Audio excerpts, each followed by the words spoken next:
So come on in and have a seat, everyone. I'd like to welcome you to the Environmental Forum of Marin's lecture series.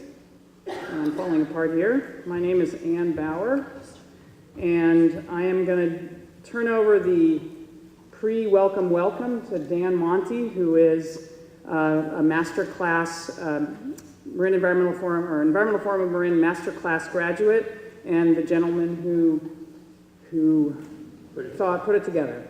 And then I'll switch back over. Well, I didn't put it together by myself, that's for sure. And I want to thank the Presbyterian Church for allowing us to use the space. I moved back to San Rafael about 8 years ago, and I began working with environmental groups. And I learned that folks can have a real strong commitment to the natural world and preserving it and protecting it, and still different on issues. And I think we're going to talk about something tonight that's going to manifest that.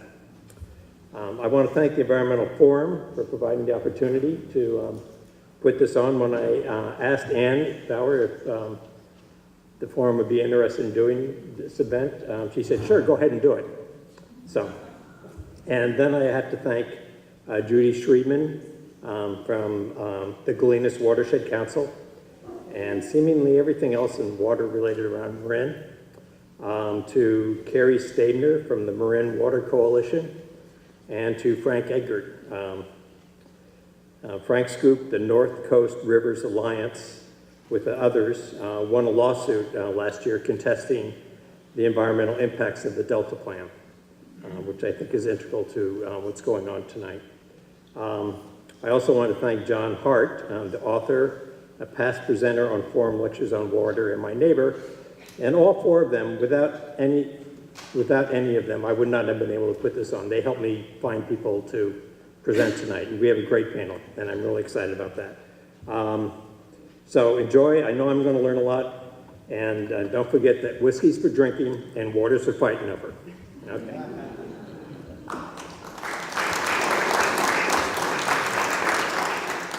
So I just want to remind you that this is the Environmental Forum of Marin's lecture series. We have two programs with the Environmental Forum of Marin. The first is the Master Class, which is a series of seminars and field trips to prepare and enrich you to engage in environmental issues and advocate and educate. So it is a preparatory for you and the issues that you are deeply passionate about. It runs from August to November. Weekly is the training. And they are on Tuesdays and Saturdays, and it also involves a project that you kind of work on throughout. Could be something you're already working on. And then in May is the graduation. So we are looking towards our master class, is it 44? No, 43. 43, okay. Graduating here shortly in May. And the woman who raised her hand over there, that's Norma, who is our master class director. And actually, if you have questions about the master class, please go to Norma. And any of the board members, why don't we take a hand right now and have board members raise their hand? And then any of the people that were helping you out front, but if you have class questions about the forum. So our lecture series is our second program. It runs from January to April. It's open to the public. It brings timely, current information on environmental issues of interest locally, and but some big picture too. And the lectures are open to the public. You don't have to be a member of the forum. You don't have to be involved in the master class, and you don't have to read this, but no, you can become a member of the forum. And depending on what level, you could be coming to these lectures for free and supporting our work, educating your peers and educating yourself by participating in our lecture series.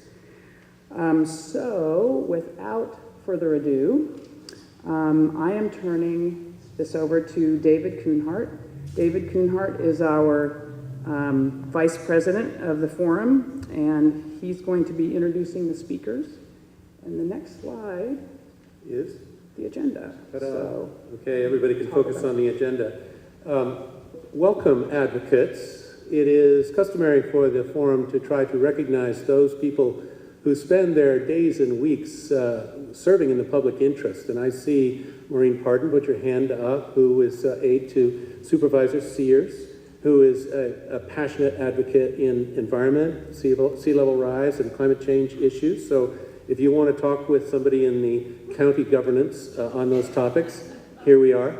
Also, Cal Weeks, would you stand up actually, Cal? Cal is aide to our Assemblyman Mark Levine from the AD10 district, and one of his specialties, because our assembly member, one of his assignments is water quality and natural resources. It would be, he is delighted to be here, I know, that's what he told me, and it would be terrific if any one of you went and you know, held on to his buttonhole and gave him your side of things. He's eager to hear all the different perspectives. Are there any public officials that, I know there are lots of volunteers in lots of communities, Fairfax. Judy, what is your role? Las Colinas Sanitary District. Las Colinas. Sanitation, I can tell you the water gets pretty funky. Water does get funky, and they are advocates of turning that canal into a stream again, which is a movement across the country. Any other public officials that I might have missed? Let's just go straight into speakers. Peter, would you come up, please? Peter Dreckmeyer. He's worked with the Tuolumne River Trust since 2007. He currently serves as its policy director. He is a powerful advocate, and he runs advocacy programs aimed at protecting and preserving the entire Tuolumne. He is also a former mayor of Palo Alto and, fortunately, a whitewater rafting expert, because he has the greatest number of slides, and he's going to show us how to dash through very quickly 57 slides as he would in a class 4 rapids. So go. All right, jump right in. Happy International Women's Day, everybody. Great to see you out here. And actually, the panel originally was all women, but they're participating in the Day Without Women, so we're just fill-ins. So thank you. Really want to thank the Environmental Forum of Marin for including me. So I'm going to talk about the Bay Delta Water Quality Control Plan. How many people here have heard about that? Well, quite a few. Okay, it's a pretty well-kept secret. We're trying to make it less of a secret. We're trying to engage people. We think of this as a once-in-a-generation opportunity to revive the Bay Delta and its tributaries. And let's see. There we go. Okay, so I think a lot of people are familiar with the Bay Delta. It's the largest estuary on the west coast of the Americas. Half of the precipitation that falls on California drains out from the north, the Sacramento River Basin, from the south, the San Joaquin River Basin. And about 2/3 of Californians get at least a portion of their water from the Delta. It provides incredible biological diversity. Over 500 species depend on the Bay Delta. It's a migration path for steelhead, salmon, sturgeon, and other anadromous fish.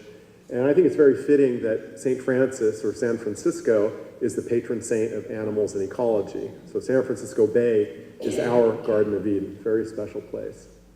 A major stopover for the Pacific Flyway. And historically, we had more than 1 million salmon, some years quite a bit more than 1 million salmon spawning in Central Valley rivers. So a lot of times it gets boiled down to salmon.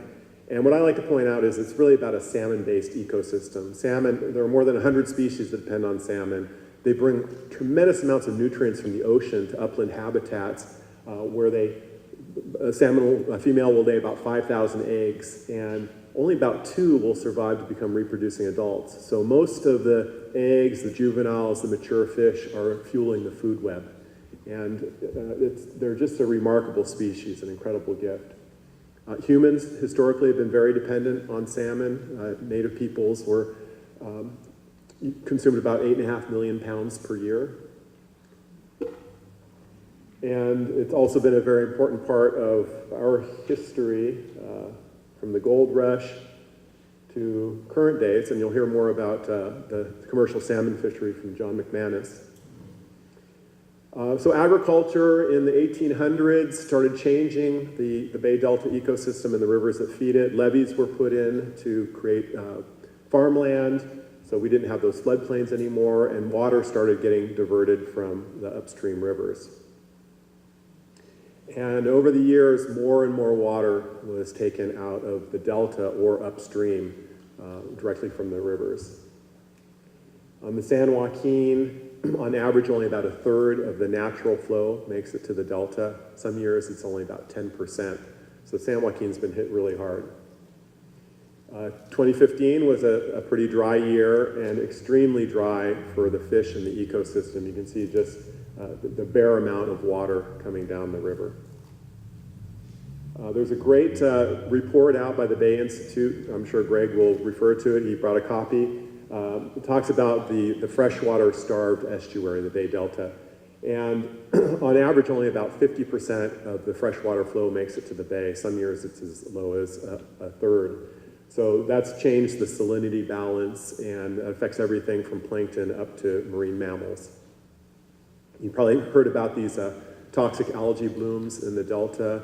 Water gets warmer, more stagnant. This cyanobacteria thrives, produces toxic neurotoxins, and can kill plankton, other wildlife, make people sick. So people are starting to pay attention. And you'll hear from a lot of water agencies that, well, it's a lot of other factors. It's not flow that's the issue, but flow impacts so many other issues related to fish and wildlife. Water temperature, dissolved oxygen, water quality, ability to migrate in and out from the rivers to the ocean, floodplain inundation, which is critical habitat for juvenile salmon and other fish. So it's really the major factor.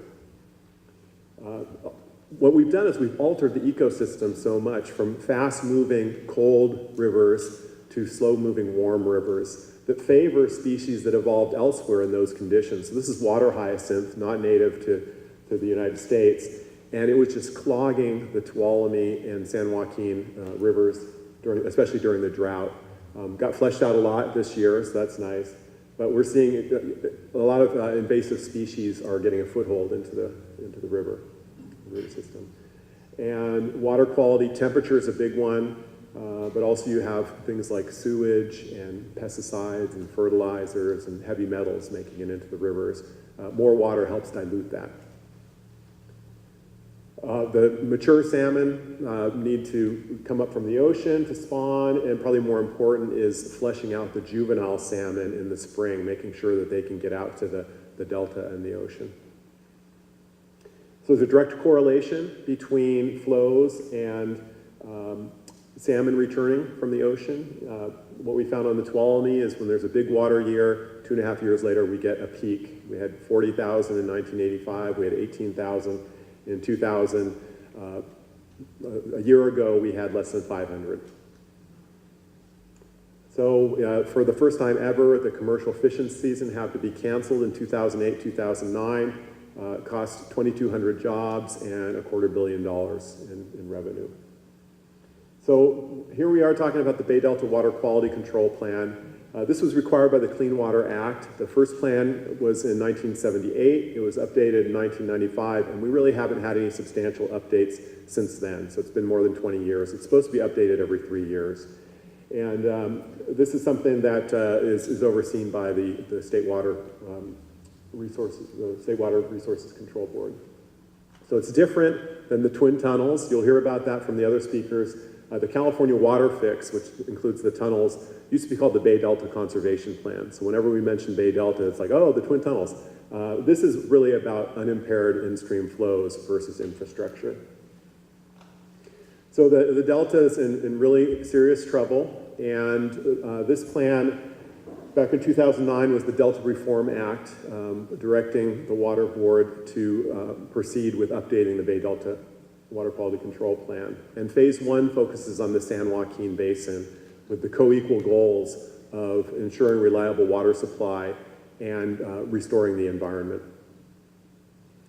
So it will establish unimpaired flows on the three main tributaries to the lower San Joaquin, the Stanislaus, the Tuolumne, and the Merced.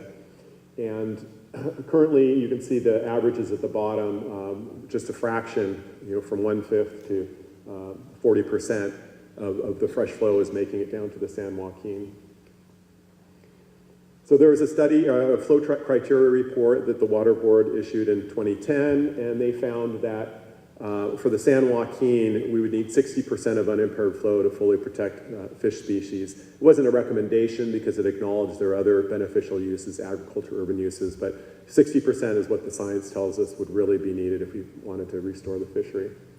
What the plan, which was released September 15th, calls for 40% of unimpaired flow between February and June. Those are critical out-migration time, rearing and out-migration time for juvenile salmon. So you see it would be an improvement. It's not the 60% that the fish would like to see, but a bit of an improvement. And it has some flexibility in it. It could be, the idea is to establish goals and objectives. If they can be met with less water, it could go as low as 30%, or if they're not met, could go as high as 50%. So you'd think that the water agencies that think, hey, we need to control predators or create habitat, you'd think if they were really honest about that, that they would like this approach. But the bottom line is they don't want to give up any more water. So the key is water use efficiency. We've shown we can make tremendous progress in the San Francisco PUC service territory, which is San Francisco, San Mateo, part of Santa Clara and Alameda counties. We reduced our water use by 30% over the last 10 years. We have the Silicon Valley Water Conservation Awards coming up on March 22nd. It's in Palo Alto. It's a bit of a trek, but there's some really wonderful things happening. We recognize those and encourage others. So if you want to learn more, the website's waterawards.org. So agriculture, 80% of the developed water, the water that's taken out of the rivers, is used for agriculture, so 20% for urban uses. And there's a lot of room for improvement. Agricultural irrigation efficiency, shifting from really water-intensive crops like alfalfa to higher value, lower water use crops. The South San Joaquin Water District, they did a pilot project and they switched to pressurized water that allows drip, and they saw a 30% improvement in efficiency and a 30% improvement in production. So there's a lot of opportunity there. Exports are a real issue. In California, water is a public trust resource. It belongs to the people. You could argue that growing food for Californians is a good use of that resource, but when you're exporting crops like almonds and other nuts, there's an agribusiness usually that's benefiting, and the people are not getting their share of the benefit. And so that's something I think we need to look at. A lot of opposition in the Central Valley to the Bay Delta Water Quality Control Plan.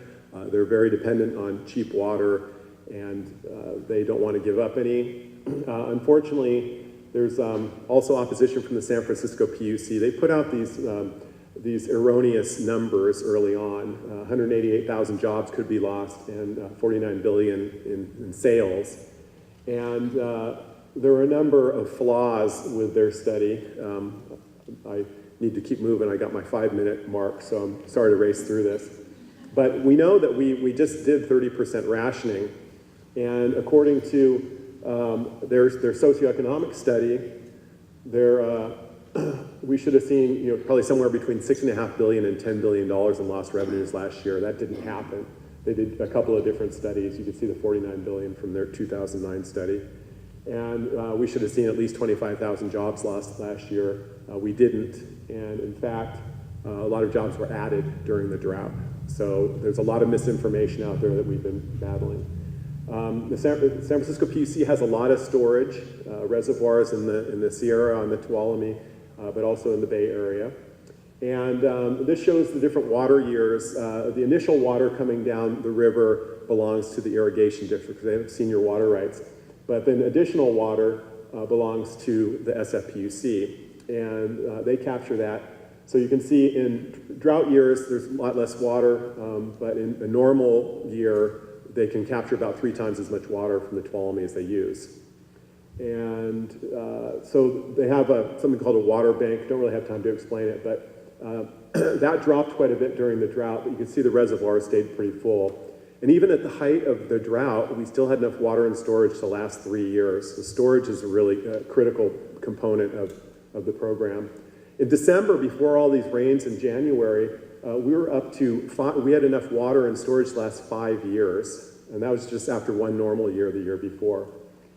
And of course, now the whole system's full. They had to release water. So here's the problem with holding back water. 2002 was a pretty dry year. The fish didn't really see very much of that water. 2003, again, not much water for the fish. 2004, a little bit more. And then 2005, we had a pretty good water year, and a lot of water was released. And then 2006, a lot of water released to prevent flooding. That water would have been much better used over the course of those other years. And then you have a normal year or a big year, and the whole system fills, and it erases any deficit. So I think this is my last slide, so pretty good timing. We modeled what would happen if SFPUC water demand rebounded to where it was before the drought, and that with the 40% unimpaired flow from the Bay Delta plan, and assuming that more than half of the increase in releases would be the responsibility of San Francisco PUC. And we found that they could survive every drought on record. So the 6-year drought of record in 87-92, we could survive that. But what they model is an 8-year design drought. So it's that 6-year drought plus the 76-77 drought. And so that gets them into a little bit of trouble. There are a lot of opportunities to, still with conservation and recycled water, but also with groundwater recharge in the Central Valley. And creating, by helping to fund that, they wouldn't have access to that water, but they could trade off of it. And they could capture more water in Hetch Hetchy than they would otherwise be entitled to because of their junior water rights. So those are some of the things we're promoting. So, there's a lot of flawed information that decision makers and others have been receiving, and we've been trying to counter that. The storage provides a really great buffer from shortages. And bottom line is we can improve the ecosystem and maintain a strong economy. We've proven that. The economy's grown. We use a lot less water, and there's even more room for more potential for improvement. So these are the 5 water board members. Written comments are due next Friday, March 17th. I've got a fact sheet back there if you want to take one. It's got all the letter writing information. Some of the fact sheets are a little bit old, and they say January 17th, which was an old date, but March 17th is the deadline. I also have a petition if you want to sign that, and would love to get people on our email list if you want to be involved. The people power is really making a big difference. So that's it for getting the Q&A card. So I feel like I crammed in a lot of information there, but it gives you a general sense that we have some opportunities here and challenges.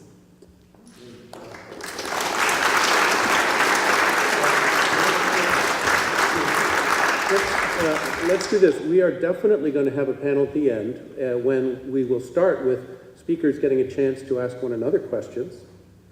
And yet, we thought if there's specific things that he did not cover well, or that are just a burning question for him right now, let's go at 1 or 2 of those. There's one. Very quick, what is PUC? What does that stand for? Sorry about that. Yeah, so it's the San Francisco Public Utilities Commission. So they own and operate Hetch Hetchy, and they provide water not just to San Francisco, but to a lot of people on the peninsula and even into Alameda County. So 2.6 million people get their water from the San Francisco Public Utilities Commission. Good. Kiki? Yes, sir. Thanks, Peter. You mentioned that there's 5 years worth of storage in the reservoirs. Your slide actually said 6, but I'm wondering, was that calculated based on the 20% reduction, or is that calculated on basic volumes? So we had 5 years worth in storage in December, before January. In January, the system filled as much as it could without creating a lot of flood concerns. And they've been releasing the maximum amount they can since January. So it's about 9,000 cubic feet per second. So the Tuolumne is really flowing. At one point, we had a little bit of flooding there. So what they're trying to do is evacuate the reservoirs because we still have a big snowpack. And so there's 6 years in storage, and that would be including the Bay Delta plan at 40% unimpaired flow between February and June. And also the 20% mandated drought restriction on water use in the city? Yes, so the formula is they don't want to force people to conserve more than 20%. So in the first year of their 8-year drought, there would be no rationing because you don't know you're in a drought yet. Second year, no rationing. Third year, 10%, fourth, 10%, and then 20% after that. Yeah, so that we calculated all that in. Of course, we did 30% last year, so we know we could do more, but we used their conservative figures. Nona Dennis gets the last question. No, yeah, okay. One question. I've never known how much of the flowing actually flows in the delta, how much of it is diverted over the delta.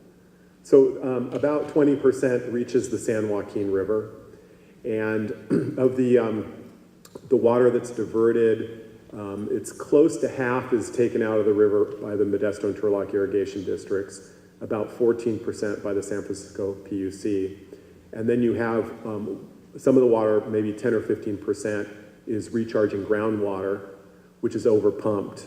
So, you can consider that an indirect diversion. Only 14% goes to Right.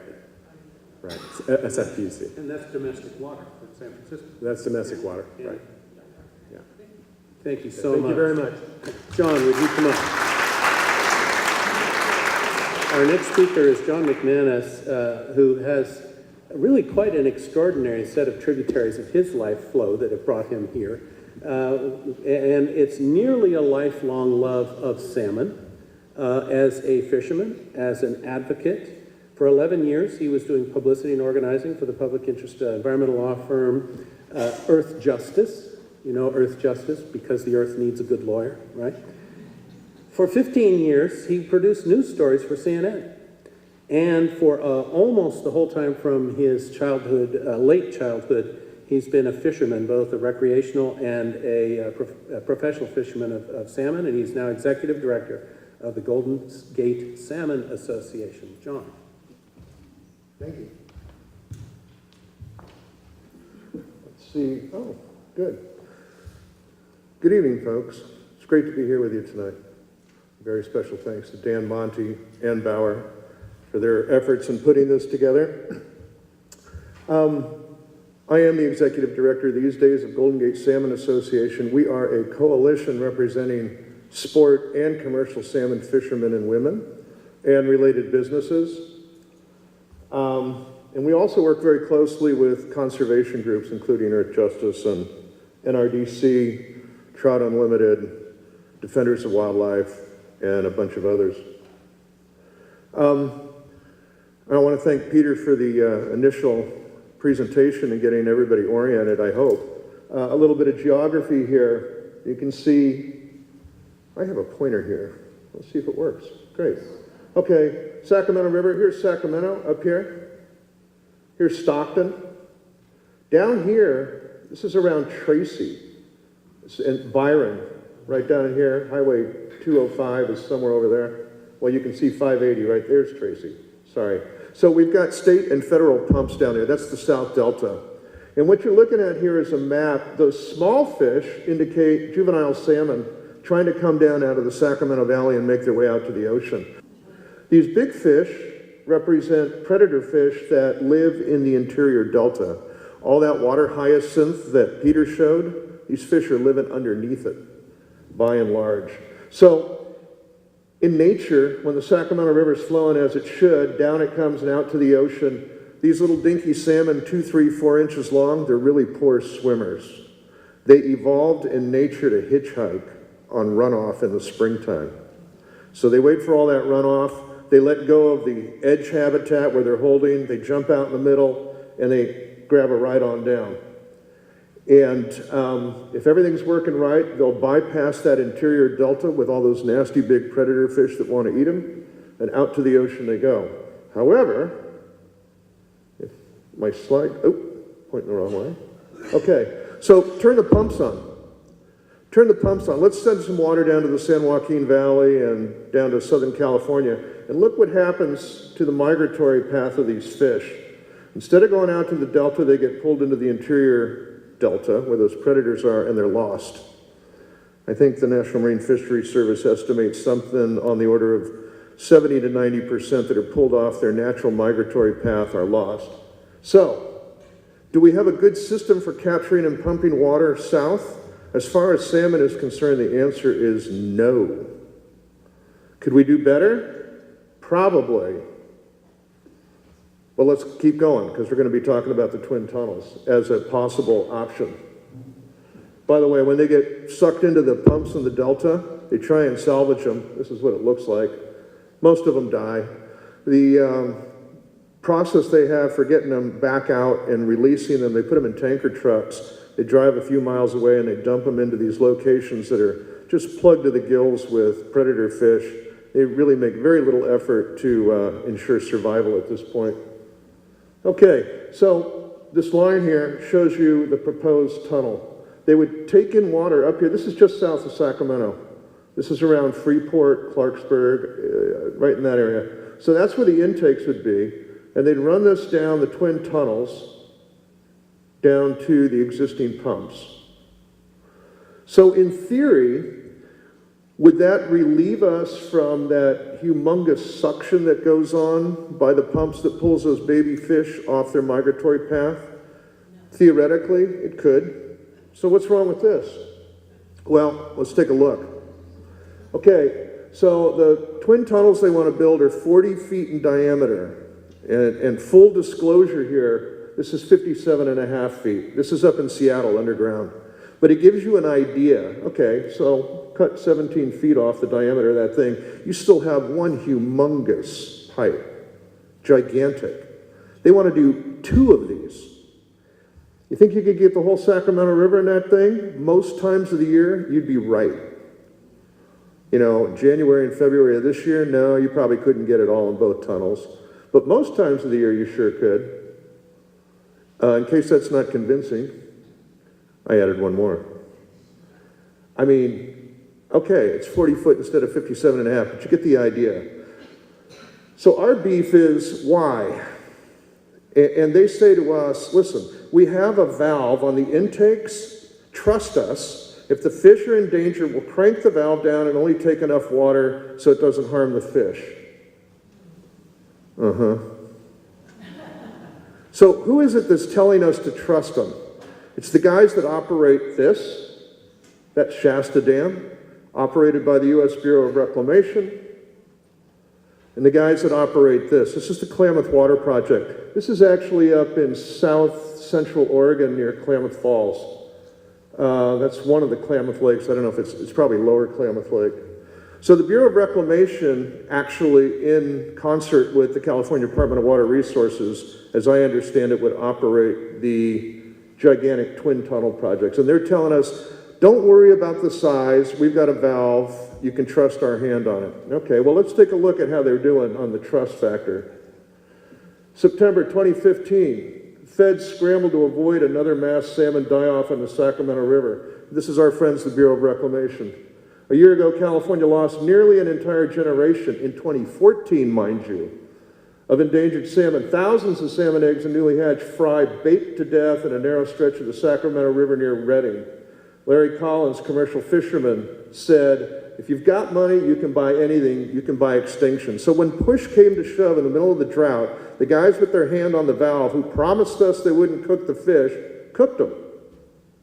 2 years in a row, folks, 2014 and 2015. This is winter run, protected under the Federal Endangered Species Act. Wasn't supposed to happen. October 2015, second year, huge numbers of juvenile winter run appear to have baked to death. Thanks, guys, with your hands on the valve. We really trust you. If that's not enough, remember, they're also running the Klamath Project. So we got word a couple weeks ago that we have extremely low numbers of Klamath fish expected to come back this year. Really low number came back last year, too. Same reason, drought. Drought, push comes to shove. When push comes to shove, can we control the guys with their hands on the valve? The answer is no. Things are looking especially bad for salmon returning to the Klamath River and its tributaries. We're looking at essentially an all-time low in the forecast for Klamath salmon this year. This gives you a little idea of how much water they were taking. You'll notice it peaked around 2003 to 2007. In 2009, a new set of federal regulations went into place which restricted the pumping, and the folks south of the Delta have been very upset ever since. They're trying to get back to the 2003-2007 level, which is one of the reasons they want twin tunnels that are gigantic. Meanwhile, what's happened to our salmon? You can see from '03 when they started to pump hard, it just fell right off a cliff. As Peter pointed out, we were shut down to fishing in '08 and '09 down at the bottom. We got those federal protections and we started to climb back up, and we hit drought. We're on our way back down, but we are in better shape than we were back in the early 2000s. Here's another graph. The blue line shows water diversions from the Delta. You can see they jumped way up around 2000, 2001. You can see what it did to the salmon population, the line in red. Salmon aren't the only thing that are suffering. All kinds of native fish throughout the Delta are taking a nosedive. You can see those higher numbers, they all crashed towards the end. And 2014 was the cutoff date for this graphic. Peter, you stole some of my thunder. You would think you could walk on that, maybe play football on it. You'd be wrong. You would sink right in. This is an invasive species because they have choked the life out of the Delta by strangling these rivers with so many diversions. Again, you've seen this before. Okay, I'll keep going. So, again, why do we need two 40-foot tunnels? I concede the point that the existing...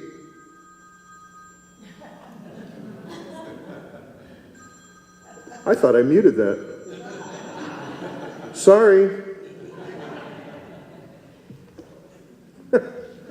My buddy Tom Moore calling from Maui, probably telling me the surf's good. So this gives you an idea of what they're after. If you look at these bars over on the right-hand side, the top of that, where they want to get up above 4.7 million acre feet of exports, they want to get back up into that 5 million acre feet, even bumping back up to 6 million acre feet like the good old days of 2000 to 2006, when they set 3 all-time high pumping records. That's what led us to sit on the beach in 2008 and 2009. We couldn't fish salmon because they hit record high diversions in the early 2000s, and they want to go back there again. I just want to say a couple words about levee failures because you're going to hear a little bit more about this this evening.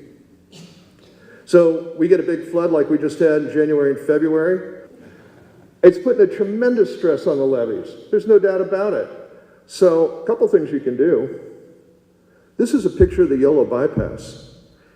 This might just look like a bunch of muddy water. To me, this looks like something really cool. It's actually nature doing what nature was supposed to do. When the river overflows its banks, if there is low-lying floodplain for it to get out onto, it will. And when it does, in the case of the Yolo bypass, it takes a tremendous amount of pressure off the levees. We've got more capacity in the Central Valley to do some more of this work. It's tremendous habitat for baby fish. All around those trees, it's plugged to the gills, I would bet you, I can't prove it, with 3-inch salmon that are eating their hearts out and growing really big and strong, and they will survive at super high rates. Here's another shot. You may recognize this. Here's the Yolo Causeway going into downtown Sacramento. Some people have driven over it over the last few months. It's really a sight to behold. It's like Lake Michigan in the middle of the Central Valley, and it's a floodplain. It's doing what it's supposed to do. It's raising fish, taking pressure off levees. It's a great thing. Couple of other things I just want to hit real quick. The intakes for this monstrosity of twin tunnel thing that they want to do would look something like this. This is from their plan. And you'll notice that that section of river looks pretty straight. They've never built intakes this big before, but they've gotten close here. This is the Glen Calusa Irrigation District's intake on the upper Sacramento.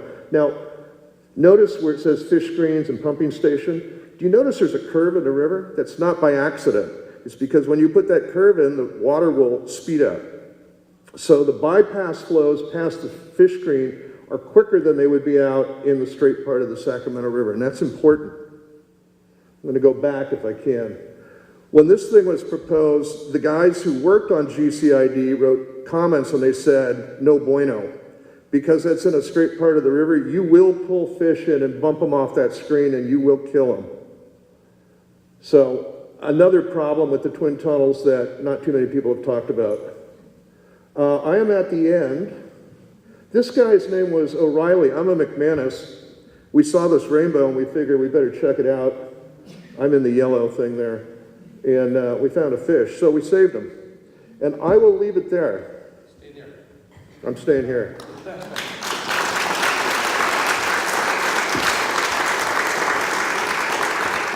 similar rules after he turns off his phone. Now it's turned Does off. anybody have burning questions for John?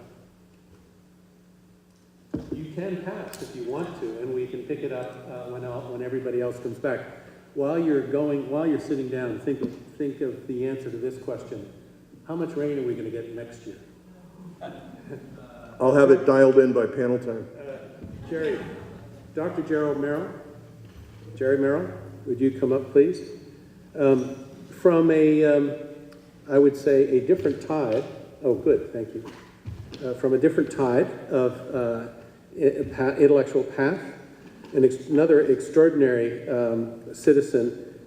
Jerry represents the Natural Heritage Institute on California water issues and water quality.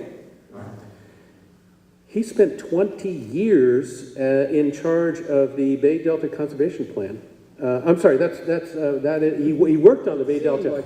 It seemed like 20 years, but 20 years as executive director of the Planning and Conservation League, a California statewide conservation group, and then went on to serve the state. He served as deputy secretary of the California Natural Resources Agency, and he has been in the middle of the Bay Delta Conservation Plan steering committee on and off, and brings extraordinary experience. Jerry, it's all yours. Thank you, and welcome everyone. It's nice to be here in Marin. What the heck? I live in Marin. I live in Inverness and almost didn't get here tonight because of that, but fortunately Lucas Valley was working. I'd like to talk a little bit about the Delta in the context of what its importance is to the state, and not so much to Marin. As reliant as we are here in Marin on imported water supplies, especially from the Russian River, we don't normally take water from the Delta or any of its tributaries, but we did in 1977. If you remember that, we had the pipe over the bridge. So we do have an occasional connection to the Delta, but pretty rarely. And just a quick refresher of water, and you've heard a little bit of this already. I can find this button here. So most of the water is in the north, that's where it falls, 56 million acre feet, and most of the demand is in the south where it's much drier. And so these little people represent demand on the water supply, and of course most of them are in Southern California, the Central Valley, or in the Bay Area. And so we have a disparity of water supply and water demand. To solve that problem, we spent the last 100 years basically developing our water supply in a way that's been very harmful to the environment and very helpful to the economy. Those are not always in sync. So we built major dams like Shasta, you saw a picture of that, Oroville, we can talk about that for a moment, Folsom, others, and then an incredible series of long aqueducts, canals, pipelines, and so on, both going east to west and also north to south. And so we've created an incredible infrastructure of 1,200 dams and countless thousands of miles of canals and aqueducts to distribute that water. And it's been very devastating for the environment. Every major stream in the Central Valley has a big dam on it and blocked most of the salmon runs that John was talking about. So here's the Delta. And let's talk about the Delta a little bit. You've seen a few pictures of this already. The Sacramento River coming down into the Delta, the San Joaquin River coming up. And it all seems like a very long-term ecological system, and it has been for a while. But the Delta is about 9,000 years old. It was formed at the end of the last ice age. Before that, the rivers flowed directly into the sea, and when we had the ice age, of course, they discharged into the Pacific Ocean out near the Farallones. You could have walked to the Farallones during the last ice age. And so the Delta is simply an accumulation of minerals that came down, settled in this sort of relatively flat area, and built up peat soils. And most of these soils in the Delta are peat, or at least they were, and those are biologically originated. So tules would grow, decompose, and the soils built up. And a lot of the organic soils, the tule soils, were 60, 70 feet deep. And they built up on that old base where the river used to flow during the Ice Age up to the modern level. So the Delta is a very unique ecosystem, of course. You heard about that from Peter. But very unique geologically, and that's the problem. Essentially, that's the problem. Oops, a little too fast. So the Delta, as Peter mentioned, is the source of water for most of the people in the state to some extent. And so these areas in purple kind of show how reliant they are. So northern Contra Costa, 100% reliant on the delta. If it failed in some way, they'd be out of water except what they have stored in their reservoirs. Santa Clara County, Silicon Valley, about 40%. Livermore, that area, about 80% of their water from the delta. And of course, in the agricultural areas, anywhere from a quarter to 3/4 or more of all their water going into, from the delta going into agricultural production. And the source of most of the fruit and vegetables for the United States during much of the year. Finally, Southern California, about 1/3 of their water comes from the delta. Of course, they have other sources like the Colorado River, the Owens Valley. Those have their problems as well. So the delta is a critical part of California's economy. And should it not be there for some reason, we'd have some very serious problems, which we're going to have. So here's the delta in its perspective as the number of feet above or below sea level. And in the delta, due to the fact that the farmers have developed it very intensively, took away a lot of the biological resources that Peter talked about, and in fact developed agriculture on virtually all the islands, and then began to farm it intensively with heavy equipment, burning the delta, and it oxidized because it's peat soils. These blue areas are below sea level. And while it says at the bottom here, in the area of 15 feet, a lot of these areas are 25 feet below sea level now and still going down. These agricultural practices haven't changed that much, and so the peat soils are being further and further depleted. You can have the remarkable experience of standing on a delta island, especially in the central delta here, and looking up about as high as this ceiling and seeing an ocean-going ship go by up there, and you're down here. Is that how you want to have your water supply? And frankly, it's a risky business. Now, each delta island, everything in this blue area has failed at least once. Some of these islands have failed 6 or 7 times over their history. We haven't had a failure recently, well, fairly recently, and we almost lost Tyler Island during this latest high water event, but we have a long history of losing these islands. What happens? Well, if all kinds of water, like today, I was just up in Sacramento, is coming down the Sacramento River, it's fine, it'll keep out, the bay. But if an island fails during the summer, some of you may remember 1974, Brannan and Andros Island failed in the middle of June on a perfectly clear, low water day, probably because of a gopher going into the hole in the levee, who knows. Bad things happen. Uh-oh, keep forgetting. So here's the delta, and this is just one scenario, there are a lot of other ones. Here's the delta, and an earthquake just happened. Now there are faults running right underneath the delta, the Green Valley Fault, a number of other faults running into the delta. So a 6.5 in or near the delta is not an unlikely scenario. It's a virtual certainty with regard to the San Andreas Fault, the Hayward Fault, which are pretty nearby. So the earthquake happens.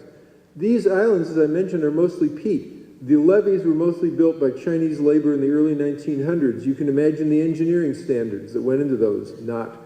And so the levees will liquefy. They'll liquefy the same way it did in the Marin area in San Francisco during the last earthquake. And what happens? Salt water begins to come in. Remember, this is sea level. This is actually sea level. And so the minute these islands fail, they begin to fill up.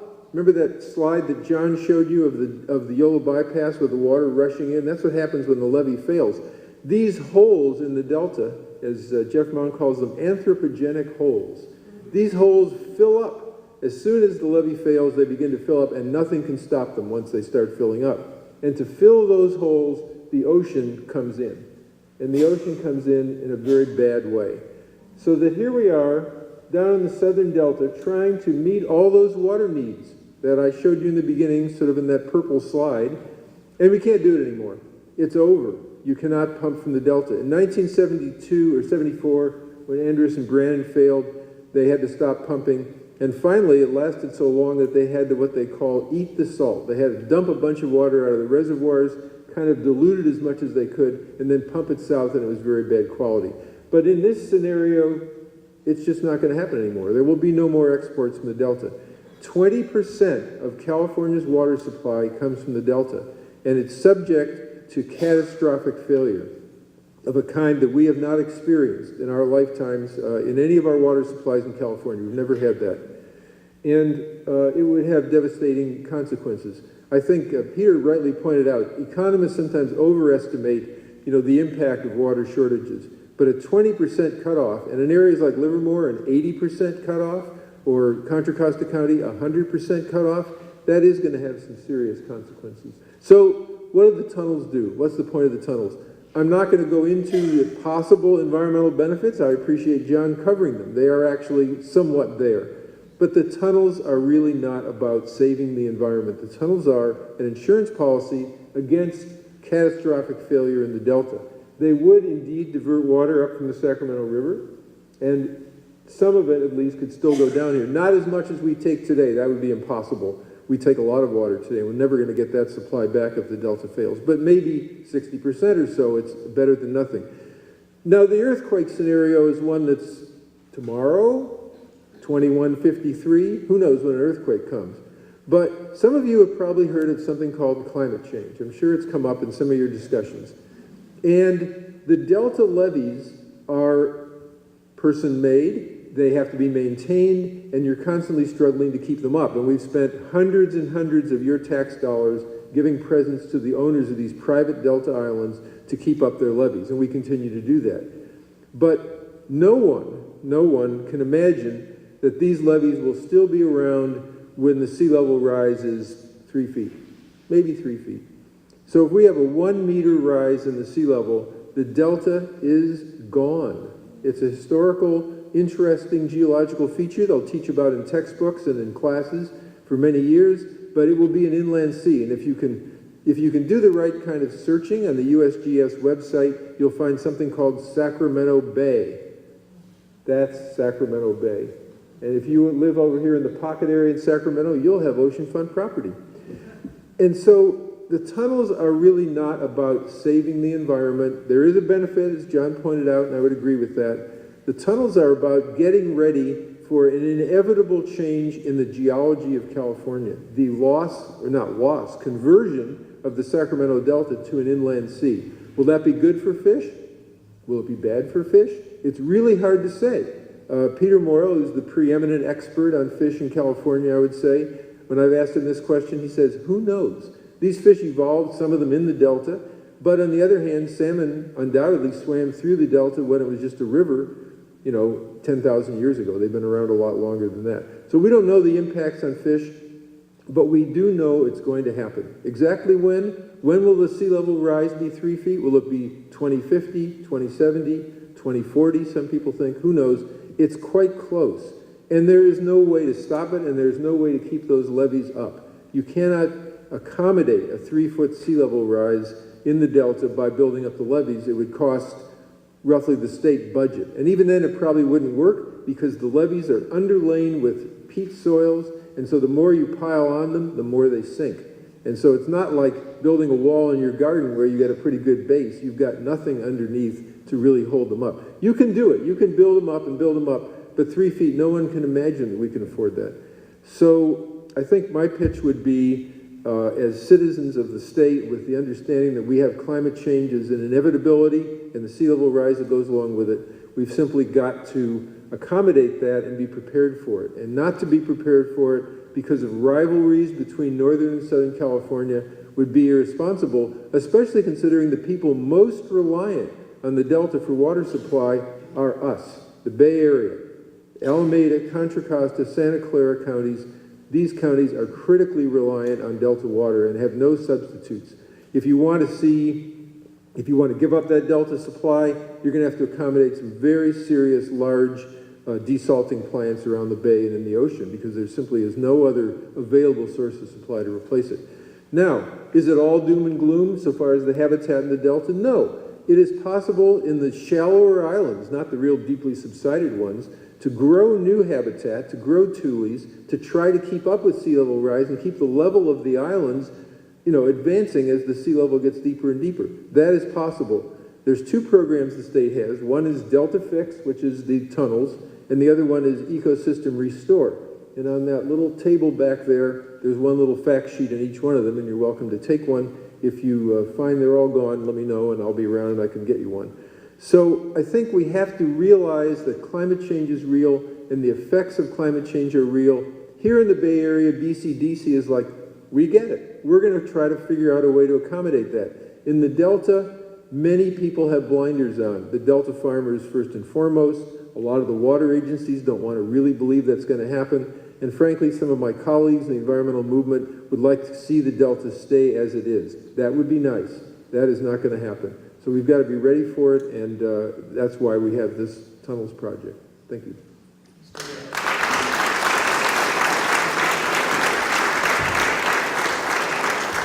Direct and immediate questions for Dr. Marin. Yes, can't see her. Go ahead. So what is the purpose of the tunnels?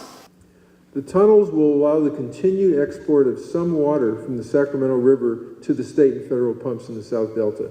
If the Delta goes underneath and it's all salt water, all that's cut off. How does the water come from Costa County? It comes right out of they have their own pumps in the South Delta, and they also get water from the federal pumps.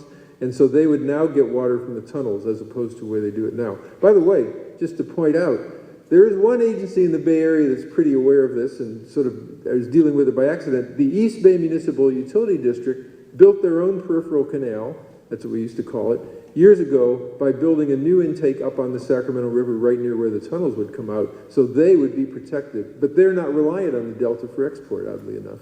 They use the McKelvey. Did you have a follow-up? Behind you, yes. Sir. Can you explain the oxidation cycle, why that soil, that peat soil just disappears? Yeah, the question is, why does the peat soils in the Delta oxidize? They are organic. And in the old days, when things were really out of control in the Delta, if you dropped a lighted match on some of those islands, they would burn. And if you think about how they, keep their houses warm in Ireland, peat is what they're using to burn. That's what these soils are. They're so light, if you throw them into the air, they'll blow away. It isn't like regular dirt.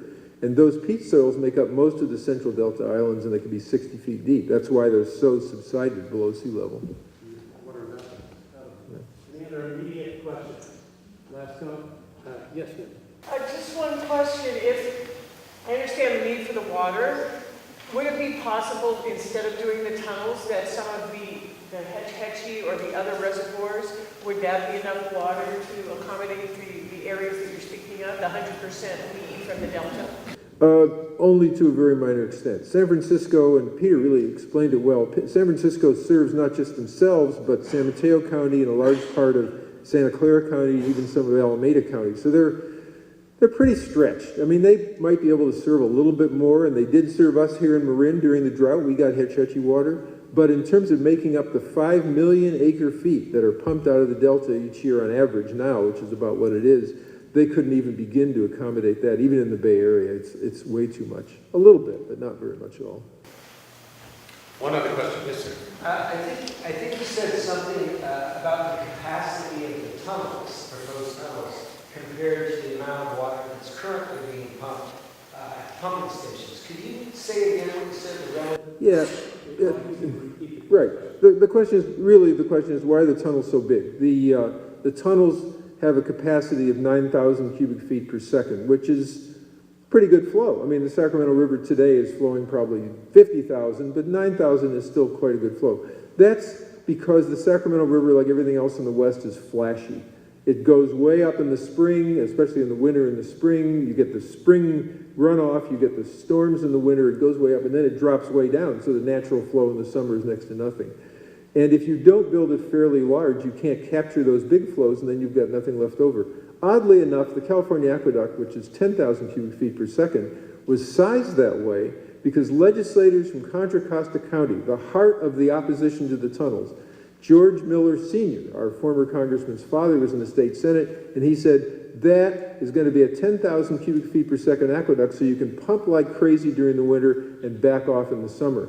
And so the idea, the more you downsize, the less your ability to take those big flows when you have them available. Good question, and a lot now for us to be balancing. Thank you very much, Dr. Merrill. Greg, would you come up, please? Our final speaker, Greg Reese, is a scientist with the Bay Institute's Rivers and Delta program. His work supports the protection and restoration of aquatic ecosystems from the Sierra to the sea. He got his BS from Cal Poly in forestry and natural resources with a concentration in environmental management, has been working in the area ever since. Greg, bring it home. Thank you. My wife was actually a EFM graduate about 20 years ago. So, oh, sorry. My wife, can you hear me now? My wife was an EFM graduate about 20 years ago, and is anyone else from San Geronimo Valley or Points West? Not tonight, except nice drive through Lucas Valley. So I'm honored to be here, and I really appreciate EFM's work. So the Bay Institute, our mission is to protect, restore, and inspire the conservation of San Francisco Bay from the Sierra to the sea. And we focus on aquatic ecosystems and Central Valley water management. Much of my talk will come from a new report we came out with in the fall called San Francisco Bay, the Freshwater Starved Estuary. And if somebody wants to take this home with you, if you promise to donate it to the Marin County Library, I will let you take this. So, and as a bonus, we're doing frequent updates on water conditions. I've included our latest one in here. So just let me know if you want that later. I won't be covering all my slides. The previous speakers did excellent jobs covering a lot of the material, and so I even have some of the same slides as Peter. So I'll be skipping through some of them. Hopefully that won't be too distracting. I'm going to focus mainly on the benefits of the freshwater flow to the bay. And this is something, San Francisco Bay is an estuary, and an estuary is a place where freshwater and saltwater mix. It is very productive habitat and many unique species. It's an amazing ecosystem. Everybody knows California is an amazing place, and this is no exception. The freshwater and saltwater dynamic, it shifts with the freshwater inflow. In the summer, the saltwater moves in the winter, the saltwater moves out. The fish move with it, and there's migrations going through it. It's just really an incredible place, and all of our responsibility to protect. So I won't spend much time on here, but the point of this one is just to get across that the salinity does shift in different years as well. So during dry years and wet years, you're going to have a different salinity gradient in the estuary. And then the different fish are adapted to different parts of the estuary. Some fish like the fresher water, like the Delta smelt. Other fish will like the saltier water, like the starry flounder. And longfin smelt will be a little more cosmopolitan, but they definitely need, they're one of the most dependent, they are the most dependent fish correlated with freshwater inflows because they need that for reproduction. Most problems are caused by solutions. California has about 1,400 dams that are over about 10 feet high. And each one of those dams was solving a problem. But in addition to that solution, it caused problems. So we're dealing with that legacy. But the point here is we've pretty much created a permanent drought by storing and diverting so much water. We have an incredible capacity to store water in California. I think we can store 50 million acre feet in our reservoirs. That's just an amazing amount of water. There are proponents for building even more dams, and most of those are extremely expensive and don't provide much water and cause even more environmental problems. So I'd be very wary of any solutions to our problems that are more the same, that use the same old solutions to try to solve the problems those previous solutions caused. And the twin tunnels, I would agree, would fall into that category. So this water management has impacted the estuary. A lot of species are in severe decline. We have a lot of endangered species. This permanent drought that our water management has caused is shown in this slide. The top panel shows unimpaired flow, which is flow it's an index of natural runoff. It's not natural, but it's an index of the water available in the watershed that without dams or diversions would run off and flow into the bay. So this would be the delta outflow or the bay inflow. On the top, unimpaired. So California's widely varying hydrology from year to year. And on the bottom panel is the actual flow. We've sorted all the years since 1930 into bins of 20%, so quintiles. And we've called wet is the wettest 20% of years, then above normal, below normal, dry, and critical dry are the driest 20%, with the driest year, 1977, being super critical. So we applied the same bins to the actual flows to the bay, and you can see what we've done is we've made almost half the years drier than the driest year on record. So it's a permanent drought. If you'll notice, the last above normal year was in 1986, so we've almost eliminated the above normal years. A year like 2017 is going to be up here, so we can't hold back the wet ones, but all the other ones were really severely truncating and taking that freshwater flow out of the system, and that is impacting the bay. May is the worst month. This is a similar graph, but it's shown as the median unimpaired year is 0, and then the divergence from that. And you can see the unimpaired in the top panel, in the bottom panel, we just don't even get above median very often anymore in that month. And many other months are equally bad, or not equally. May is the worst, but almost as bad. So the ecosystem is dependent on these freshwater flows because of all the processes that it drives. There's the salinity, turbidity, there's a lot more than that, but those would come to mind as the two biggest ones. And then the food web, plankton will be generated from that. Then you get the bigger fish and bigger fish dependent on that. And so it really drives everything. Right now, a lot of that, with all the flood flows, is going on out in the Gulf of the Farallones. And I don't know if any of you get Point Blue's emails, but I just got their email, and they talked about this very thing going on out in the Gulf of the Farallones right now. So it does shift around depending on how wet it is. So the species that are in decline are many of these, and you'll see that these have different things. One thing in common is they're all correlated with freshwater flow, but they're very diverse, and some are native and non-native. Some live 1 year, like Delta smelt. Some live decades, like sturgeon. You got anadromous fish, resident fish, migratory fish. You got them reproducing in rivers, in the delta, or in the ocean, or the estuary. So these are all very diverse life history strategies, but these all depend on freshwater flow.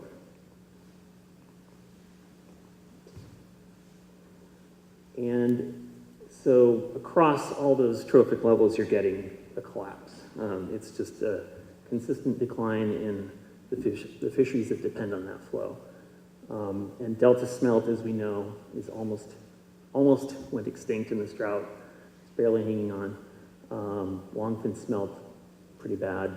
Winter run Chinook, we heard John talk about the mismanagement in 2014 and 15 upstream. The Delta tunnels, the twin tunnels, I believe there was just a review of the biological opinions for it in January, and they were pretty critical of it. The fishery agencies were talking about winter run declines due to changes in management upstream, due to warmer temperatures in the river.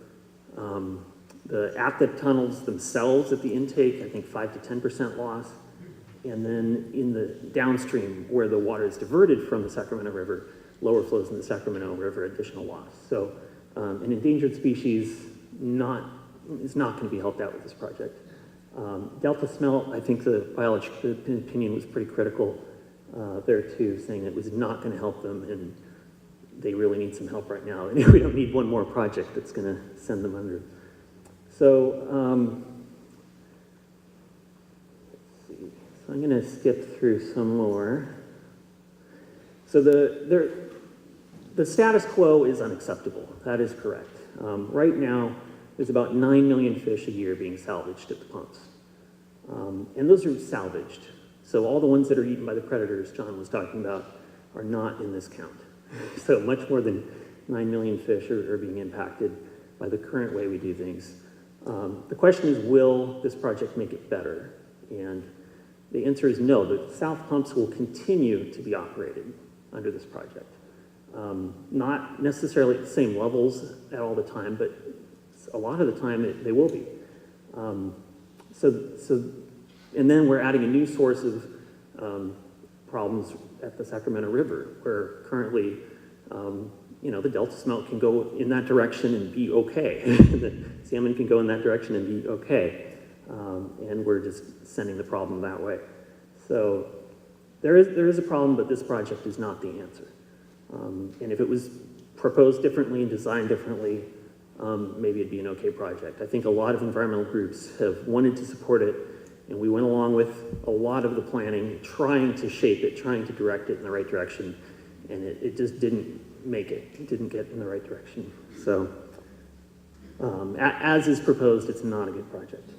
The sediment, I just want to mention the tidal marshes, just like the Delta Islands have restoration needs and problems needing sediment to fill in some of those holes. The tidal marshes in the bay need a lot of sediment to come down the rivers. The freshwater flow brings that sediment. When you divert it, you divert the sediment, you prevent it from moving in the river. And even beaches out south of the Golden Gate, down to Pacifica, the sand from those beaches came from the Sierra. It's Sierra granite. And that sand is moved by freshwater flows. So the sediment is a really important piece of this. And this is something I put together just from this year's storms, where you can see the sediment plume going out the Golden Gate. And in a year like this, it's a great way to show it, but it is a process that happens in drier years too. And I was hoping it wasn't going to repeat, but you get the idea. Yeah. And I mentioned the freshwater flow updates we're doing. We're trying to update this often. This is this year. And you can see you can see in this upper panel, before the reservoirs filled, we were capturing 82% of the peak flow, 58%, 43%, 49%, and then the reservoirs started filling. And then they were doing flood control releases in here. So the Stanislaus River, where you have huge storage compared to the flow of the river, way overbuilt, we have pretty much the peaks aren't getting through yet. That reservoir is not full yet. And where there's proposals for building even more dams and more diversions, we're going to turn this graph more into one like this with every increment of water we're taking out of the system. These are, let's see, exports up here, just showing this year we've got the storage change in black and exports in blue. And so storage change combined with exports this year has been the highest since at least this decade. And I just threw in the Feather River just for popular interest, since a lot's been going on there where they shut down for the spillway there. But you can see on the Feather, it was pretty bad. They were storing water in Oroville, 96% of the peaks, 97%, 81% captured. And then when this happened, it filled up and they spilled it. Yeah, our rivers, some of our rivers are in really bad shape. And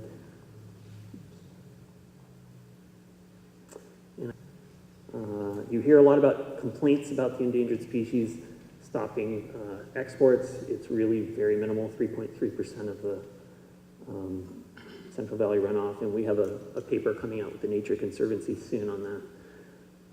So here's my concluding slides. The biggest problem is new infrastructure. Well, it's going to create dependency and expectations, and we've seen this over and over again in California's history. It's a process we keep seeing. Agreements and insurances are made. We're going to build this, but we're going to take care of the ecosystem. So, especially with high capacity projects with low water rights, because the people that want that water can't go after the other people with water rights, they go after the ecosystem because it's an easier target to get more water. So these projects are dangerous. They get assurances. Everybody says, okay, that sounds good. And then you operate it, and you operate it based on modeling, and you know, it's an experiment. Initial protections are based on projections, and political considerations, naturally. And often you need to enhance your protections while you're operating it. You realize we were wrong, we gotta change things, and that's hard to do. It's hard to take water away from people. And then, even if you do have good protections already, this we see over and over again. Political and legal pressure is applied to change or bend the rules. And I have some examples. I'll try to go through quickly. Westland's advocates told Congress in the 1950s that the San Luis unit was only a supplemental supply, and there would be many years when they would take basically nothing from the Delta. Well, I think many of us know Westlands is always litigating and lobbying for more water. And you know, that's just devastating when they win. State Water Project was to only export water in excess of the needs of the Delta. Well, we know record exports have been occurring. 2011, record State Water Project exports and combined Central Valley Project. And the ecosystem has been declining. The Delta Mendota Water Authority and Westlands also acknowledged that by voluntarily agreeing to the Delta Accords, they would never receive more than 60 to 70% of deliveries. Last week, the Bureau of Reclamation announced that they weren't releasing the allocations this year because they're going to wait and see. And you heard people up in arms, overreacting and indignant that it wasn't 100% supply this year. It's such a wet year. And so they apply the political pressure, and they get the press to say, well, why isn't it 100%? It's a wet year. Well, it's because it's never going to be more than 60 to 70% if you want to protect the ecosystem. And then the decision 1641 in the Water Quality Control Plan during the drought, the Water Board repeatedly, I think I counted 21 times they made orders weakening the Water Quality Control Plan during the drought. And then most recently, the Endangered Species Act and the Feinstein Bill last fall, which it was an attempt pretty much to bend the rules as far as they could, and hopefully they don't break. But anyway, that makes the point, I think, the Cal Water Fix falls short. Twin tunnels and the Sites Reservoir and other proposed reservoirs may be enticing as potential solutions to some environmental problems. However, they would be following a similar course. Lots of promises for ecosystem protection up front, but the high capacities, low water rights, and powerful and politically active beneficiaries of the projects would likely result in continual pressure to ease protections and then ongoing conflict as a result. The path forward for these projects is honest, forward-thinking analyses that result in strong guarantees for ecosystem protection, shared goals between the project beneficiaries, regulators, non-governmental organizations, and independent scientific oversight of real adaptive management. And I should mention, I also work for the Mona Lake Committee, and I think we have a good model there. I've worked for them for 20 years on watershed restoration, and the Water Board has independent scientists running the restoration program. And I think we have good examples in the Bay Delta too, the Delta Science Program. So anyway, I think I went over my time, but thank you very much. Thank you.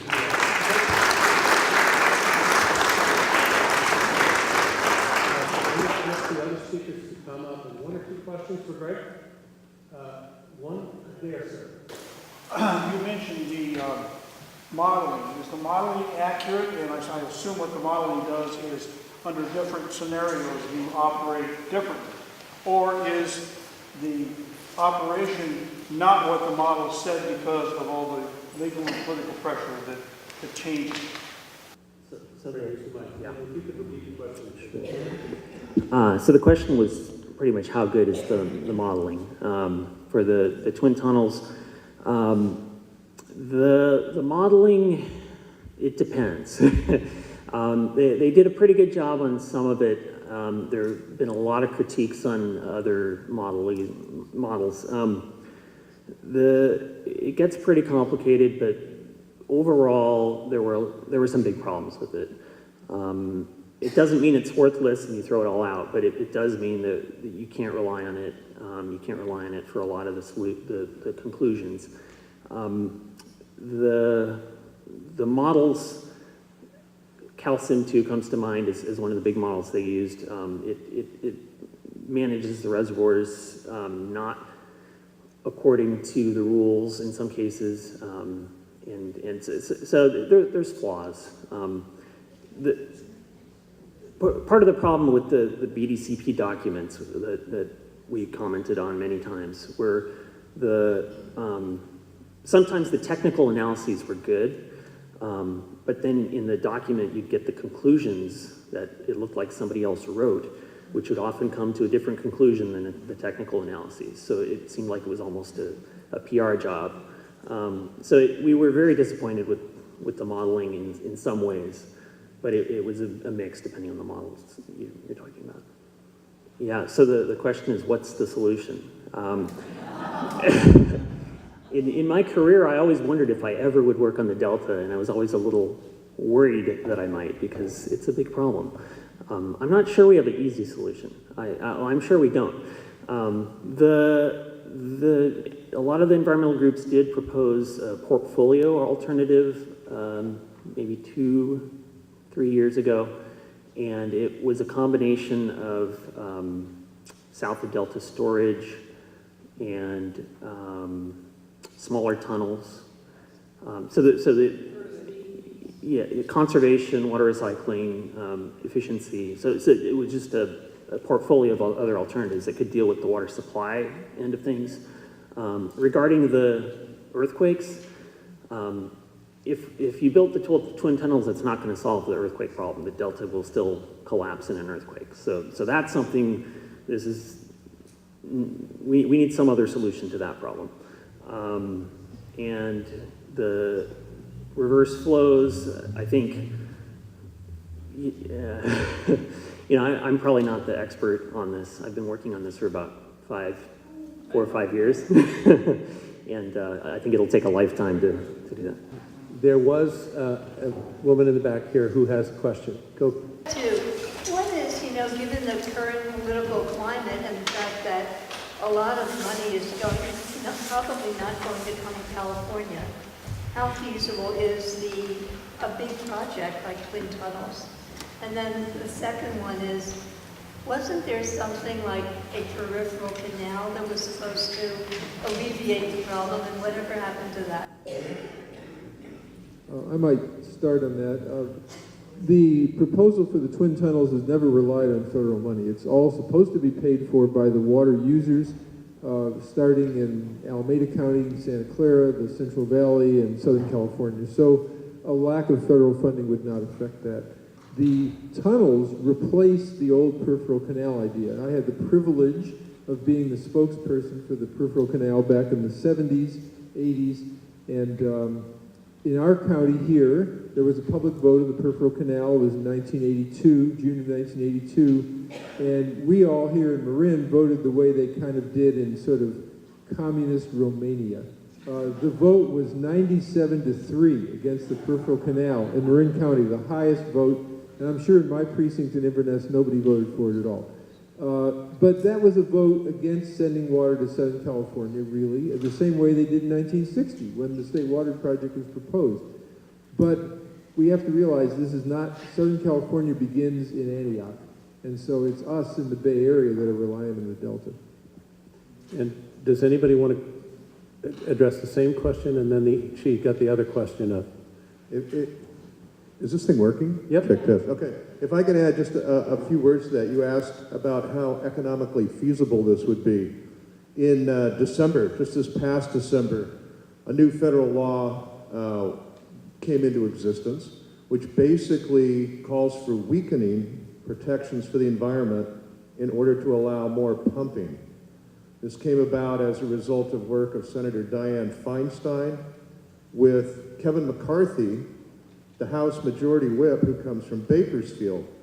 Well, if you're the water users and you're south of the Delta, and you're getting right now 3 to 5 million acre feet of water, and all of a sudden you have hope you're going to get more because of this new federal law, do you have the inclination to pony up the $30 billion, $40, $50 billion by the time the debt is serviced to get about the same amount of water? I have to imagine they're asking themselves this question right now. Okay, I'm going to ask folks who have questions to come up here because we are still taping, and it's going to be much better for questions to be heard to come from right here. But as people come up, first, do members of the panel have questions of one another or pushback on one another? Because obviously there's some divergence of views on the particular issue of the twin tunnels. Well, I'll ask everyone their opinions on, there's an idea floated instead of having twin tunnels to have one tunnel. And I'm wondering if anyone's excited about that or who's excited about it? So I mentioned that portfolio alternative, which I believe was the smaller tunnel. My last slides are the caveat, though. How can you, and John said, can you trust those guys? How can you trust those are going to be used responsibly? If you build the infrastructure smaller, then you certainly have that built into it. So that is an advantage of a smaller tunnel. So I'd say that if it was proposed in the right way, I think we would probably support it. So some of you may have noticed this little slight problem up in Orville Dam, and it's not a bad idea to have redundancy. You notice that when the spillway failed, they had the emergency spillway, which Ron Stork and Friends of the River rightly pointed out wasn't built right, but nevertheless could have operated in a way to protect the dam. The tunnels, the idea of having two is redundancy. If one fails for some reason, or the pumps in them fail or whatever, you've got another one. But fundamentally, it was probably a mistake to reduce them from the 15,000 cubic feet per second size of the old peripheral canal down to 9,000, which is what they're at now. And what the NRDC proposal was to reduce it down to 3,000. All that does is force you to take more and more water during the critical periods for the fish, which are the low flow periods.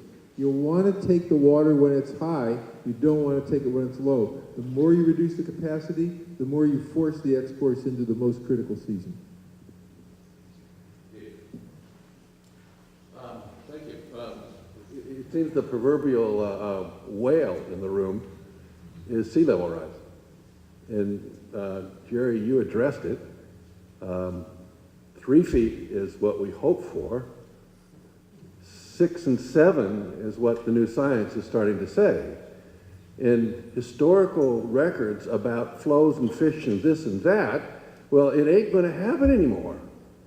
So what are we talking about here? Is this a mitigation plan for climate protection, or are we talking about a new inland sea?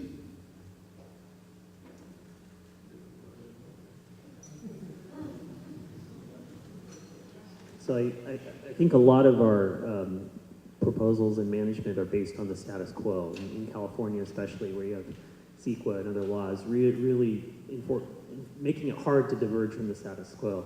And so I think that frames our thinking and where things come from. But I agree. I think, well, if the Greenland ice sheet melts, we're looking at 200 feet. And we should probably start planning for that, I would say. Because so far things aren't looking good.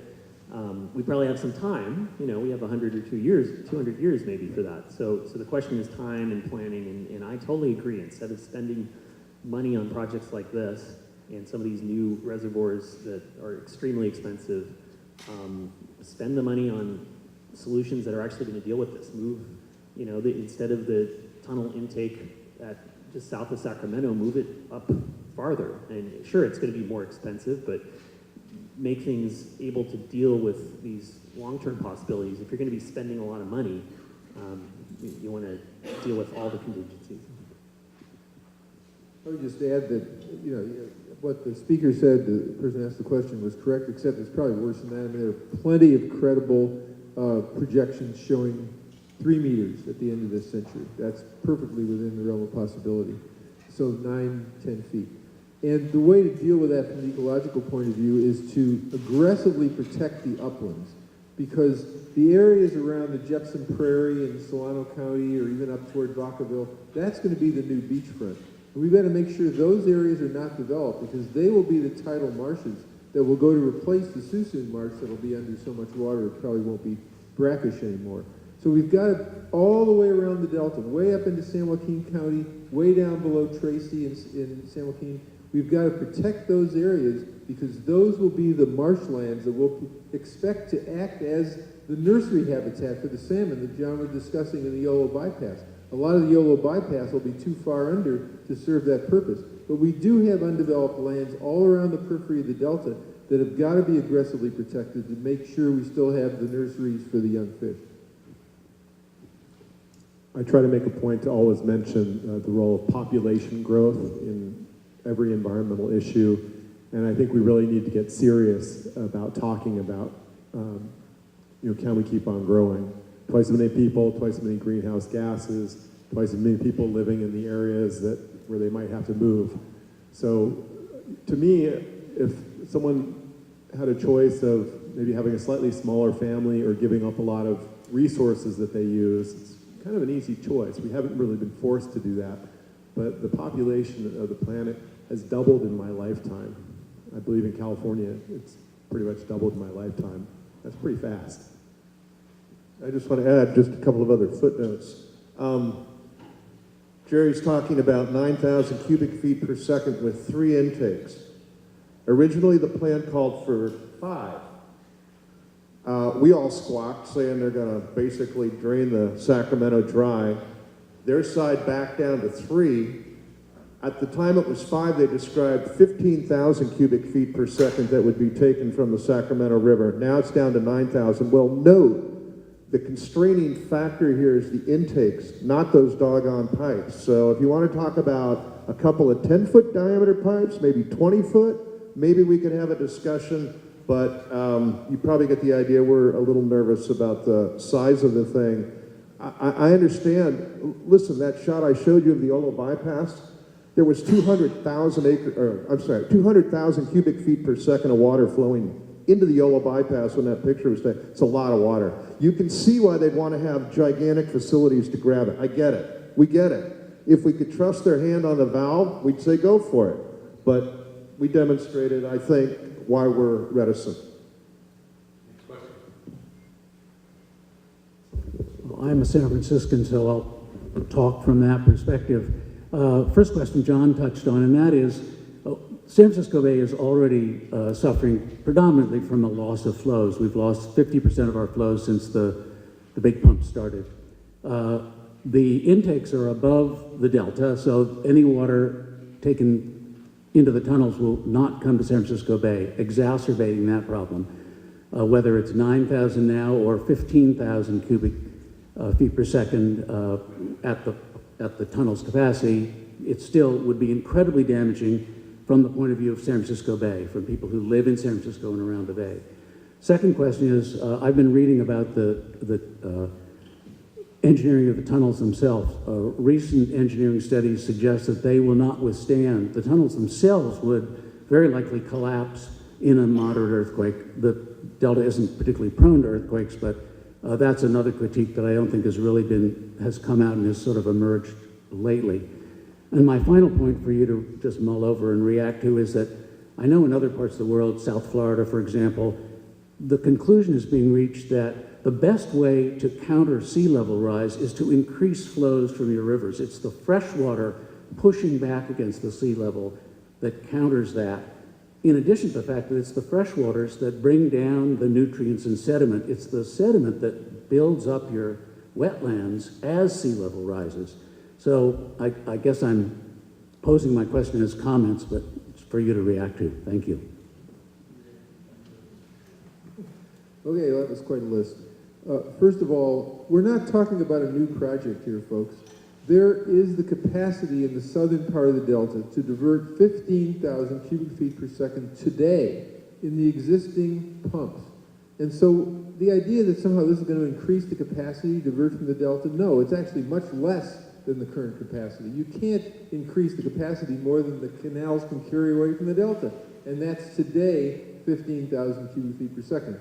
10,000 in the state project, 5,000 in the federal project. Will an earthquake collapse the tunnels? Well, San Francisco just completed building a similar tunnel right underneath San Francisco Bay, virtually next to the San Andreas Fault. And I didn't hear anyone say that that size tunnel, which is not that different from what is being proposed in the Delta, isn't going to work, that it's going to collapse. It is not going to collapse. Engineers today can build things to withstand earthquakes. Not everything can withstand an earthquake, but a tunnel certainly can. On the question of sediment coming into the bay, the historic source of sediment, the Bay Institute's been helpful in pointing this out, was the mining debris coming out of the Yuba and Feather Rivers and the American River and so on. And when you look at Highway 37 and look south from Highway 37, you see all those sort of nice-looking wetlands. Well, actually, those were built up on mining debris that has now ceased flowing from the Sierra. We've finally gotten 100 years later, more than 100 years later, we've gotten over that flow of sediment. So the bay is now a sediment-starved system, and we want more sediment in the bay, actually, to replace what was coming out of the mining debris. Finally, the question of, can we use fresh water to push back against the sea? Well, the flow at the Golden Gate as the tide flows in and out is 3 million cubic feet per second. And no river on this planet could withstand that kind of flow. The Mississippi average flow is 1 million cubic feet per second. Even the whole Mississippi River couldn't fight the flow of just the tide flowing in and out of the bay. That when the sea wants to come in, it's going to come in, and all the rivers in the world can't stop it. So that's not really a solution for us. More questions? Actually, can I respond to that last question? Part of the question was, what do we do about the trickle of water that's left over after these new intakes are turned on, if they are built? And I would just like to flag that the U.S. Fish and Wildlife Service and the National Marine Fisheries Service have been asked to look at this very question. And they published some preliminary results that say it'll be bad news. Basically, what's left over downstream of the intakes won't be enough to keep the system healthy as it is today. Now, in the future scenario that Jerry's pointing out, it's a new day. It's a whole new game. But part of the consideration here is we also need to build this thing so it works in today's world, because we don't know when we're going to see the failure in the future that Jerry talks about.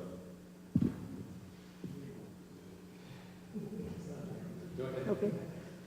First, I want to thank all of you. Your presentations were very interesting and very informative. I feel like I've learned a lot on every side.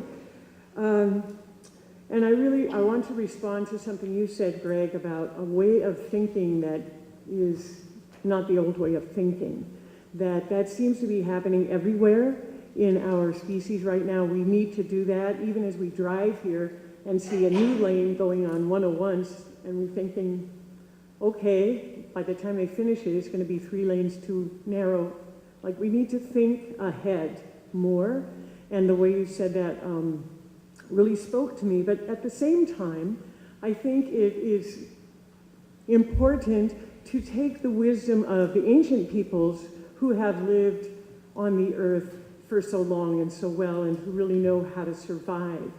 And for example, the Winnemem Wintu tribe, who have lived for 5,000 years at the headwaters of the Sacramento River, have a very, although not scientific, but a very wise understanding of how systems work and how to create solutions that don't cause problems.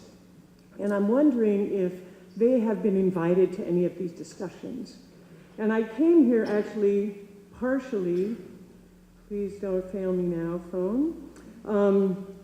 because the chief of the Winnemem-Wintu tribe sent this, and I just wanted to read it. It's very short.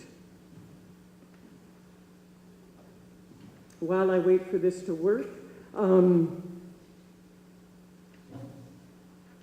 I want to ask you, John, if you are aware that the Winnemem-Wintu have a very viable, well-thought-out plan of how to bring the Chinook salmon back to the McCloud River.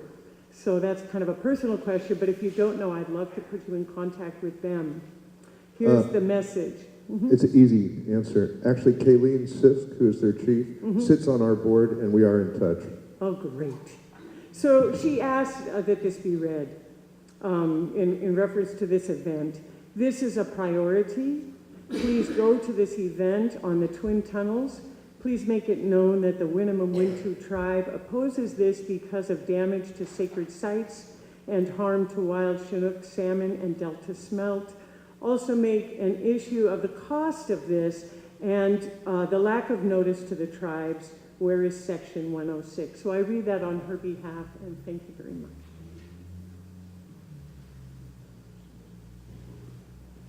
I've had the privilege of meeting with Colleen, the chief of the Winnemem-Wintu, several times, including 3 times up on her reservation at the McCloud, and they are very dedicated to preserving and restoring the salmon in the McCloud. It's terribly difficult because the Shasta Dam blocks the Sacramento River in the McCloud, and so the question is how to get the fish up above the dam and get the babies back down. But they are dedicated to that, and I applaud them for it. Yeah, I have a question. Oh, go ahead. Actually, one more thought about salmon that made me think of a hopeful message, actually, that it would be nice, is that salmon can really respond well to good conditions. It's amazing. There's a doubling goal where it's the law that salmon are in Central Valley must double.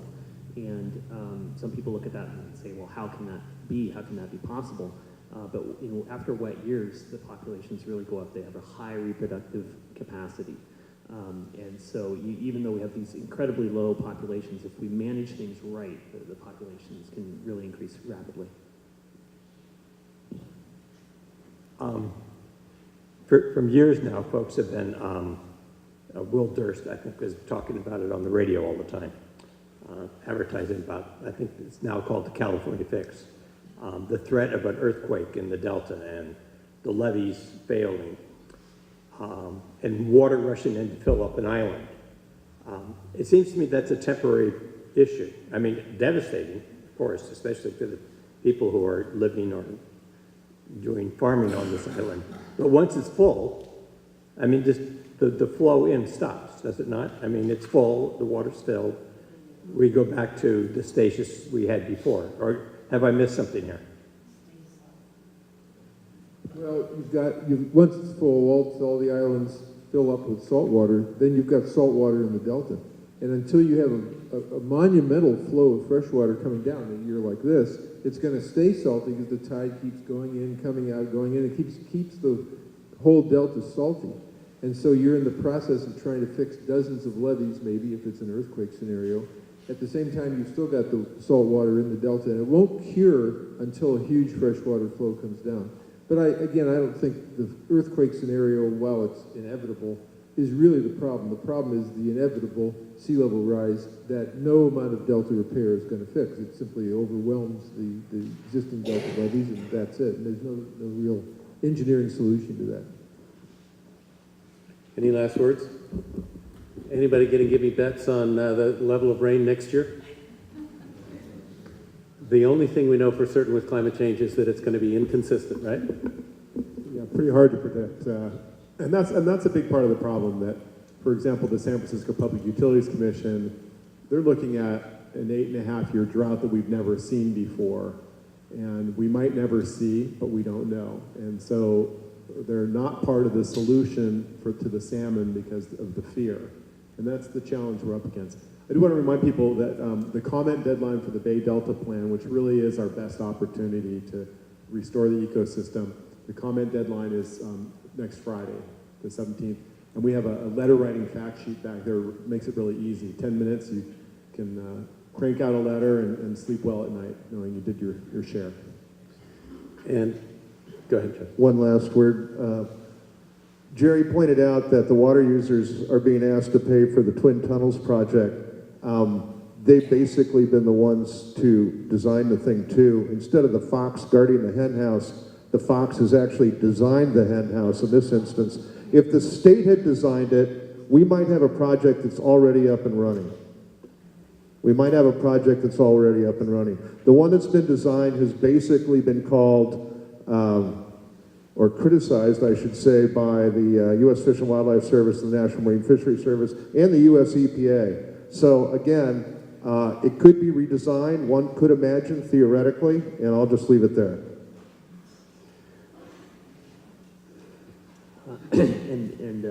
Peter's mention of the water quality control plan reminds me, this is just phase one, the San Joaquin. Phase two is Sacramento and all the other tributaries, and delta outflow, and then flows within the delta. So this project almost is the cart before the horse. Once the water quality control plan is complete and the water board has all the outflow rules set, which are going to greatly increase outflows, we hope, and solve these problems, then you can design a project that can work with that. But right now they're kind of doing it backwards. There may be some fact sheets on Delta Fix and on Ecosystem Restore. It's a paired project in the back. If not, let me know and I'll get you one. One of the great things about the Environmental Forum is that it truly acts as a forum that is a marketplace of ideas. I want everybody to, first of all, thank the Galenas Watershed folks and Dan for bringing this concept together, and these speakers for bringing this meet together. Thank you. Now, you can stay there if you want. Ann has a few more things to say, but don't go away. Dan's got something for you. For the speakers, that is. But before that happens, and that's, you can stand and watch, but it's not, I mean, we're going to release you. But I want to remind you that this is not the end of the lecture series for the Environmental Forum of Marin. I apologize for the green text up there not showing up very well. But also to note that we have 2 more lectures going on in March. We kind of packed March full. So Saturday, March 18th, Yes We Can, the Marin Solution for Housing. That will be a 3-hour lecture at the same price as this lecture. There will be a planner, an architect, a real estate developer, and you will be working with hearing from them, and also on interactive exercises together with the audience. And so it will be a more interactive rather than a sit and listen forum. And it happens at the Bay Model. It starts at 9, it goes till noon on March 18th. Again, Yes We Can, the Marin Solution for Housing. And it will be all about you thinking about adding sustainable and affordable housing in our communities. The lecture after that is Wednesday, March 22nd. We'll be at the Corte Madera Community Center. And we will be featuring a gentleman, Dr. Zach Brown with the Indian Institute in Alaska. And his topic is a trip north, researching climate and working for change in Alaska. He also just returned from Antarctica, so he's going to be adding a little bit of what he's just saw in Antarctica while he was a naturalist on board the Lindblad expedition ship one of them that just returned. So Dr. Zach Brown on March 22nd at the Corte Madera Community Center in the evening from 7 to 9. And then after that, we have 2 other lectures in April. Wildlife corridors featuring mountain lions and river otters will be back here at the First Presbyterian Church on Wednesday, April 12th from 7 to 9. And our last lecture of the year will be Marin's climate goals and where we stand at the Corte Madera Community Center. And that will be a look at all of our communities and a really great interactive website that those communities have for you to use to see how we are doing on our climate goals and where we stand on our action plans. So that's what we have coming up for the rest of this series. And yet there's one more. There's, for $29.99, you can get knives too. No, on Monday, May 1st, there's going to be a special session upon the release of the book Project Drawdown. Paul Hawken is going to be speaking about the 100 top ideas for drawing carbon out of the atmosphere. So going beyond what I do as a solar energy person, trying to level down the addition of greenhouse gases, it's actually taking carbon out of the atmosphere. That's going to be Monday, May 1st at Dominican in the evening. You can get your reservations for that through Book Passage, because the Forum and Book Passage are collaborating in that, and you get the book with your ticket to get in on Monday, May 1st. Thank you, David. David was prominent in that event happening, although it's officially not a part of our lecture series, but if you go to our lecture series website, on the website it's there. I want to again thank the speakers. I think it's been a very educational and informative evening. I want to thank the audience for your questions, participating in the forum this evening. Thank you very much. I'm sure if the speakers don't mind, if people want to mingle up here, you're welcome to do that. But thank you very much for your participation tonight.